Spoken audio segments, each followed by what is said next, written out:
নমস্কার বন্ধুরা, নিবেদিতাস কিচেনে আপনাদের সকলকে অনেক স্বাগত জানাই। আশা করি আমার সকল বন্ধুরা খুবই ভালো আছেন, আমিও ভালো আছি। বন্ধুরা, আজকে আপনাদের জন্য একটা ইভিনিং স্ন্যাক্সের প্ল্যাটার নিয়ে এসেছি। পুরো রেসিপিটা আপনাদের সাথে শেয়ার করতে পারলাম না, তার জন্য খুবই দুঃখিত। আজকে বিকালবেলার টিফিনে লুচি বানানো হচ্ছিল, তাই লুচিটা তেল দিয়ে খুব ভালো করে বেলে নিয়ে লুচিটা গরম গরম ভাজা হচ্ছিল। আর তার সাথে ছিল সাদা নয়, হালকা হলুদ দিয়েছিলাম, আলুর তরকারি, আর ছিল সিমুইয়ের পায়েস। কালকে অনেক দিন বাদে একটুখানি দারুণ কিছু খেতে ইচ্ছে করছিল, সেই জন্য এই ইভিনিংয়ে স্ন্যাক্সটা বানানো হয়েছিল। একদম তেল দিয়ে যে লুচিটা বেলা হয় তাতে কিন্তু খুব সহজেই বেলা হয়ে যায় এবং তেলটা নোংরা একদম হয় না। আমার ভিডিওগুলো ভালো লাগলে বন্ধুরা লাইক, শেয়ার ও কমেন্ট করে দেবেন এবং নিবেদিতাস কিচেনের নতুন বন্ধু হলে অবশ্যই নিবেদিতাস কিচেনকে ফলো করে পাশে থাকবেন। আমিও চেষ্টা করি আমার সকল বন্ধুদের পাশে থাকার এবং পুরো ভিডিও দেখে তাদেরকে সময় দেওয়ার। প্লিজ বন্ধুরা আমার ভিডিওটা পুরো দেখবেন এবং আমার ভিডিওটা দেখে লাইক, শেয়ার ও কমেন্ট করার অনুরোধ রইল। এবার তেলটা গরম করে কড়াইতে লুচিটা দিয়ে দিয়েছি। দেখুন বন্ধুরা, তেলটা একদম কিন্তু ফ্রেশ রয়েছে। আর লুচিটা একদিকে যখন ফুলতে শুরু করবে আরেকদিকে চাপ দেবেন, তখন অপোজিট সাইডটাও ফুলে উঠবে। দেখতেই পাচ্ছেন কি সুন্দর ফুলে উঠলো।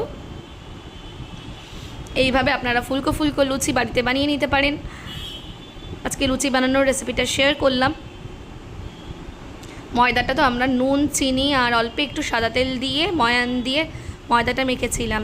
আর আজকে যে তরকারিটা বানিয়েছিলাম, শুকনো লঙ্কা আর 5 ফোড়ন দিয়ে আলু ডুমো ডুমো করে কেটে নুন আর হলুদ দিয়ে হালকা করে ভেজে নিয়ে তারপরে জল দিয়ে সিদ্ধ করে নিয়েছিলাম আর 2টো কাঁচা লঙ্কা ফাটিয়ে দিয়ে দিয়েছিলাম, কারণ একদম হালকাভাবে রান্না করা হয়েছিল বিকালের টিফিনের জন্য।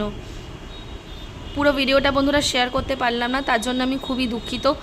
অন্য আরেকদিন তরকারির রেসিপিটা আমি অবশ্যই শেয়ার করব। আর সিমুইয়ের রেসিপি আমার চ্যানেলে আছে, আপনারা চাইলে দেখে নিতে পারেন। আরও একটা লুচি দিয়ে নিলাম। লুচিটা দিয়ে ভালো করে আরেক দিক থেকে তেলটা দিলেই কিন্তু বন্ধুরা দেখুন লুচিটা ফুলে উঠেছে।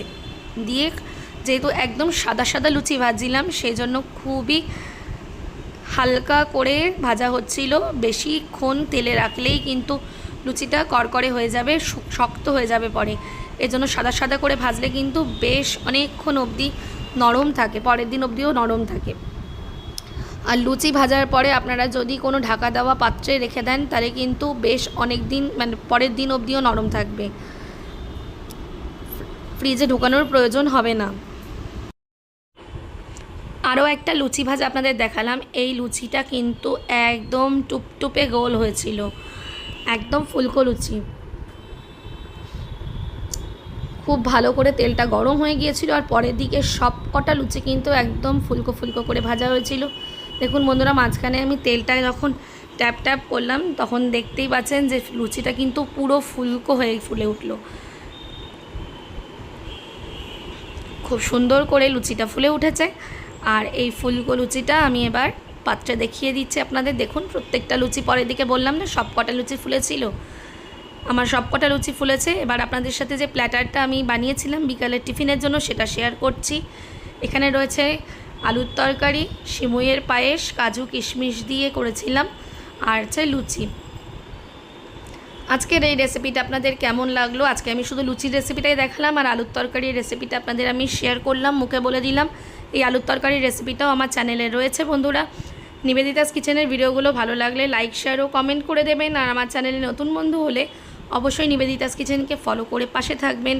আবারও দেখা হবে আরও একটি নতুন রেসিপির সাথে। ততক্ষণের জন্য বাই বাই বন্ধুরা।